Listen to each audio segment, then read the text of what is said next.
नमस्ते। आज के इस एक्सप्लेनर में हम हेनरी फोर्ड की जिंदगी के पन्नों को पलटेंगे।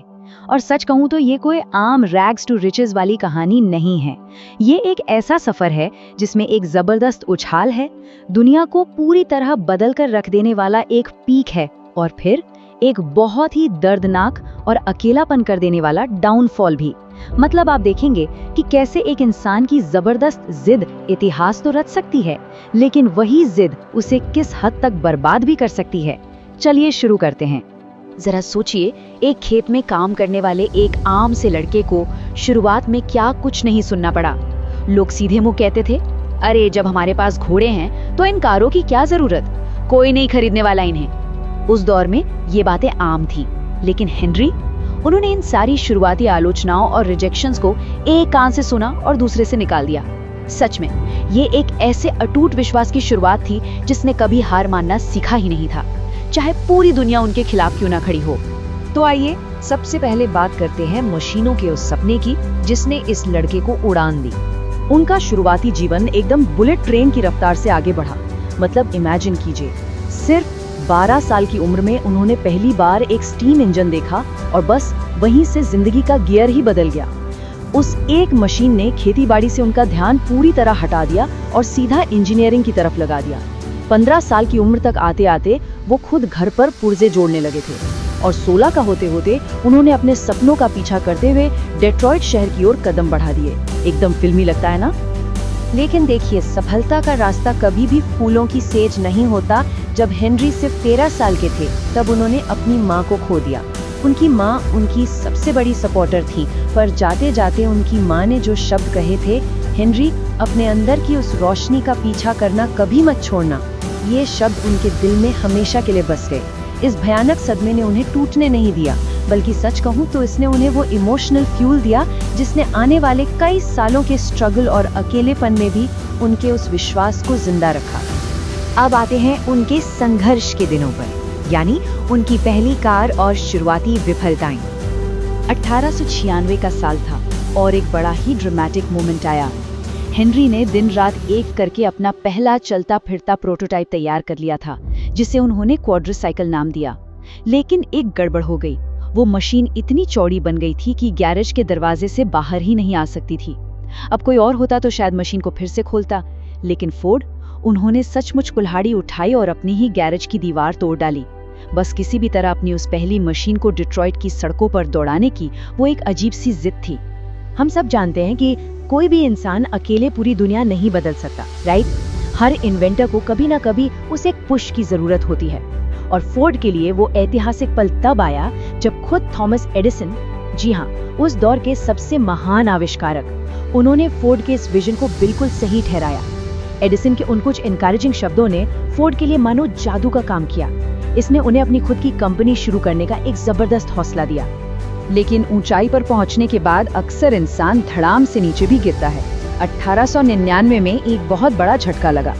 उनकी पहली कंपनी, डिट्रॉइट ऑटोमोबाइल कंपनी, सिर्फ 18 महीनों के अंदर ही बंद हो गई। ये एक बहुत बड़ा अपमान था, पर क्या उन्होंने हार मान ली? बिल्कुल नहीं। इसके बजाय वो वापस अपने उसी गैराज में गए और बेहद जिद्दीपन के साथ अपनी कार के डिजाइन को और भी ज्यादा सिंपल बनाने में जुट गए।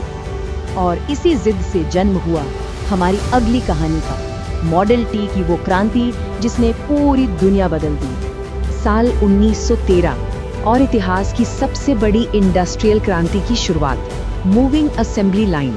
सोचिए, पहले मजदूर कार के चारों ओर घूम घूम कर काम करते थे। फोर्ड ने इस पूरे सिस्टम को ही पलट कर रख दिया।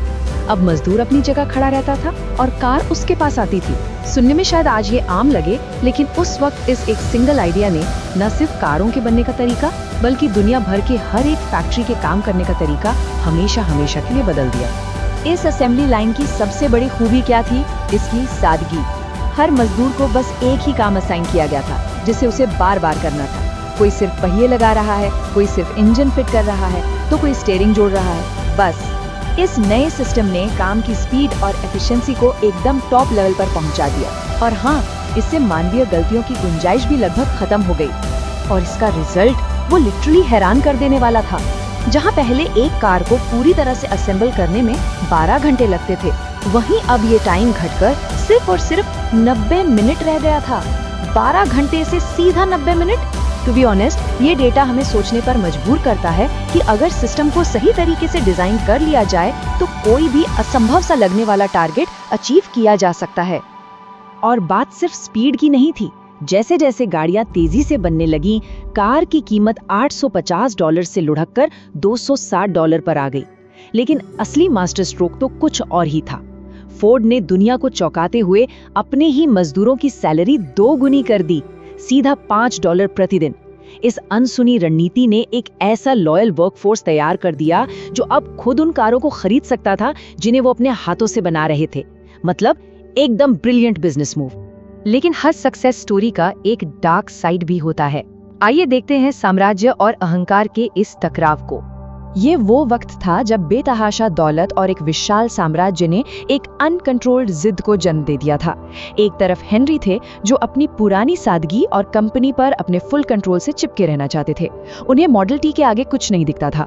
और दूसरी तरफ थे उनके बेटे एडसेल दुनिया के बदलते हुए ट्रेंड्स को समझ रहे थे और कारों में खूबसूरती, मॉडर्निटी और ग्लोबल एक्सपेंशन लाना चाहते थे। ये बाप और बेटे के बीच नई और पुरानी सोच का एक खामोश लेकिन बहुत ही ट्रैजिक टकराव था। कंट्रोल खोने के इसी डर ने हेनरी को एक बहुत ही अंधेरी सुरंग में धकेल दिया। अपनी फैक्ट्री पर पकड़ बनाए रखने के लिए उन्होंने हैरी बेनेट नाम के एक शख्स को पावर दे दी। और आपको पता है बेनेट ने क्या किया? उसने फैक्ट्री के अंदर डर और खौफ की एक प्राइवेट आर्मी ही खड़ी कर दी। पूरी की पूरी फैक्ट्री किसी जेल जैसी हो गई थी।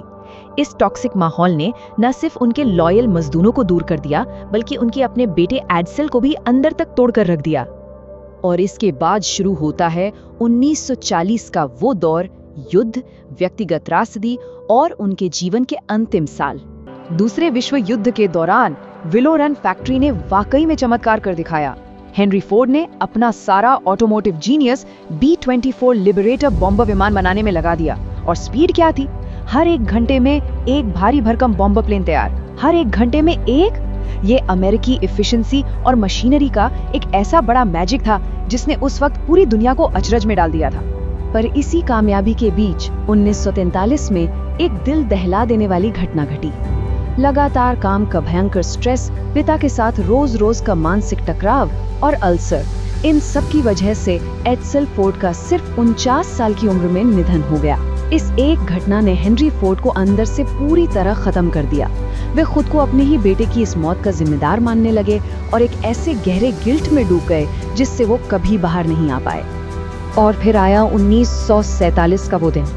एक भारी तूफानी रात थी। पूरे शहर की बिजली कटी हुई थी। मोमबत्ती की उसी शांत और धीमी रोशनी के बीच हेनरी फोर्ड ने अपनी आखिरी सांस ली। जरा सोच के देखिए, वो इंसान जिसने पूरी दुनिया को रफ्तार दी, आधुनिकता की चमक दी, अपने अंतिम पलों में वो बिल्कुल उसी खामोशी और अंधेरे में वापस लौट गया जैसा वो एक साधारण से खेत के लड़के के रूप में हुआ करता था। तो एक दुनिया बनाने वाले इस इंसान से हम क्या सीख सकते हैं? चलिए कुछ अहम लेसन्स पर नजर डालते हैं। इस एक्स्ट्रा ऑर्डिनरी जिंदगी से हमें कुछ बहुत ही लाउड और क्लियर मैसेजेस मिलते हैं। पहला, सिस्टम ही आपको असली आजादी देते हैं, जो हमने असेंबली लाइन के मैजिक में देखा। दूसरा, हमेशा अपने लोगों का सम्मान करें और उन्हें अच्छा पे करें, वो आपके लिए जान लगा देंगे। तीसरा, आपकी जिद आपको महान जरूर बना सकती है, लेकिन याद रहे, अंधी जिद सब कुछ राख भी कर सकती है। और सबसे बड़ी बात, एक लेगेसी तभी सर्वाइव करती है जब आप अपने ईगो को साइड रखकर अपनी अगली पीढ़ी पर भरोसा करना सीखते हैं और उन अनसीन पॉसिबिलिटीज में बिलीव करते हैं। जाते जाते ये कहानी हमें एक बहुत ही गहरे सवाल के साथ छोड़ जाती है। अगर खेत में काम करने वाला एक आम सा लड़का जिसके पास कोई खास रिसोर्स नहीं थे, वो सिर्फ अपने अटूट विश्वास के दम पर दुनिया के चलने का तरीका हमेशा हमेशा के लिए बदल सकता है, तो आज के इस मॉडर्न युग में जहां हमारे पास सब कुछ है, हम किस लेवल की लेगेसी क्रिएट कर सकते हैं? आज के इस एक्सप्लेनर को हम यहीं विराम देते हैं। उम्मीद है ये कहानी आपको अपने विजन पर डटे रहने के लिए जरूर प्रेरित करेगी।